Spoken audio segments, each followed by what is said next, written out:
sometime or another, you may have wondered what's the purpose of your dog's carpal pad.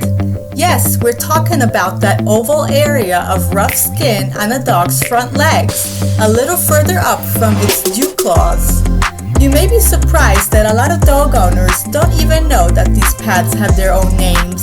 Even fewer dog owners realize how helpful and handy this seemingly unused part of the dog's body can actually be. Turns out, your dog's carpal pads were designed to be helpful for your dog. They're not there just for decoration, so let's discover more about them. If you aren't familiar with your dog's carpal pads and aren't sure what they're used for and what the pads can do, keep on listening. By the time you're done listening to this short video, you'll get to know your dog better and understand everything you need to know about these little known pads. So what are carpal pads in dogs? A dog's carpal pads grow on their legs right above their front paws. If your dog breed has also dew claws, the carpal pads are located right above those. Not all dogs have carpal pads on their hind legs, but most do have them on their front legs.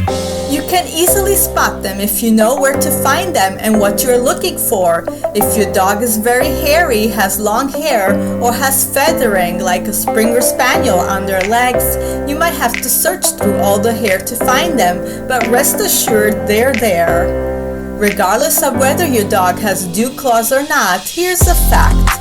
Dogs have carpal pads on their front paws, but they won't necessarily have them on their back legs because the purposes for those pads are mostly limited to the front legs only. This is because the front legs make contact with the ground first, and they are the ones that direct your dog's movements. Your dog's carpal pads are basically located where their wrists would be.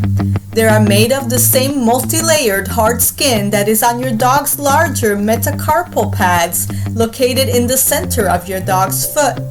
The purpose of your dog's carpal pads.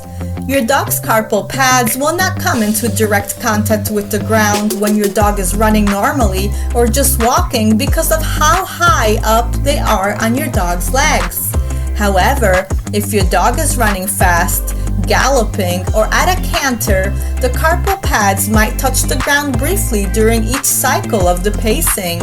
With each stride, this happens very quickly. Even this brief amount of contact with the ground is helpful for your dog. Your dog's emergency brakes. Your dog's carpal pads help your dog put on the brakes in emergency situations. They also help your dog make sharp turns at the last minute. Because of this, some people call the carpal pads stopping pads. These pads are extra handy for running at high speeds and taking tight turns for working dogs herding livestock or even dogs involved in canine sports that require a lot of agility. Of course, these emergency brakes help as well when Rover has the zoomies and starts running around the yard in tight spaces. Your dog's shock absorbers. If you have a dog that loves playing, running and jumping, chasing balls, or even doing obstacle courses in the sport of canine agility, their carpal pads will help them out with all these things. When your dog jumps and leaps around, his front feet will hit the ground first during landing, and the impact of such landing can cause a minor shock throughout the body. Your dog's carpal pads absorb some of that shock when he hits the ground due to the speed and angle of how your dog lands. The carpal pads acting as a shock absorber will also help to check a dog's speed as they descend from their jump so that they don't trip or fall over when they land. The shock absorbing pads will reduce any jarring that occurs from a landing, giving your dog more control once he hits the ground. Your dog's balancing act. Another great benefit of the carpal pads occurs when your dog is walking or running on unstable, slippery, or even uneven surfaces. The pads help your dog maintain motor control and balance by giving him extra precision and traction while he's in motion. Caring for your dog's carpal pads. It's not unheard of for a dog to injure their carpal pads. Dogs involved in activities that require lots of speed and agility, making tight turns and emergency stops, are the most common ones to injure their carpal pads. All of this extreme activity can cause friction burns to the carpal pads, similar to a carpet burn on humans. While running around outside or through rough terrain, sharp objects, sticks, thorns, and rocks can catch on your dog's carpal pad and cause cuts and tears.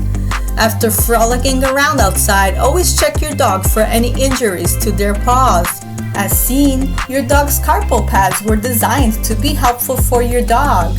Make sure to always inspect your dog's paws and carpal pads after being outside running and having fun. Please like us and subscribe for more fascinating dog discoveries.